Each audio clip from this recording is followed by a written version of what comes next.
pour ne pas être broyé aussi au regard de nos sensibilités. On sait qu'on accepte certaines choses, mais on sait qu'on n'est pas redevable, car le don existe. Le don existe vraiment. Et le don, c'est aussi accepter d'être aidé. Parce que quand vous acceptez d'être aidé, quand vous demandez de l'aide, vous êtes dans ce paradigme du don. Il ne s'agit pas d'une soumission, c'est tout le contraire. Ami, j'ai besoin de ton aide, tu vois? Je peux t'apporter beaucoup de choses. Pour l'instant, je ne vois pas trop.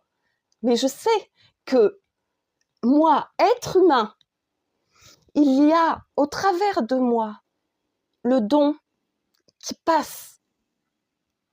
Et je sais que je peux beaucoup t'apporter, l'ami. Parce que toi, tu m'apportes aussi beaucoup. C'est pas parce que. Non, j'enlève le parce que. C'est donner. Mais ça, vous ne retrouverez pas dans les institutions officielles. C'est pas le même logiciel, vous voyez? Donc il y a un autre logiciel qui est naturel. C'est le logiciel du don. Ça ne veut pas dire vivre sans argent. Ça veut dire laisser couler cette abondance, cette prospérité de manière naturelle. Ça peut être de l'argent, ça peut être plusieurs choses.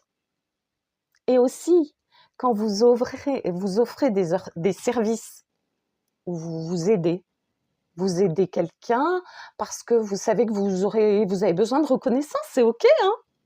Ben oui, on est comme ça. Et vous vous aidez vous-même parce que vous vous sentez fier de vous d'avoir fait ça. C'est OK, c'est génial. C'est comme ça que ça tourne.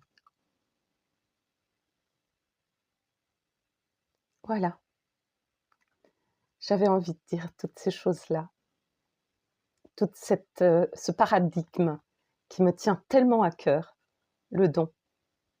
Et comment il y a beaucoup, beaucoup de résistance quant à cet échange gratuit, cet échange de vie qui opère, qui se fait, autant pour celui qui donne que pour celui qui reçoit. Mais au bout du compte, c'est la même chose, c'est le don. C'est les deux côtés de la pièce, voilà, je donne, je reçois. Et on ne sait pas forcément qu'on donne, on ne sait pas forcément qu'on reçoit, non, mais ça se passe.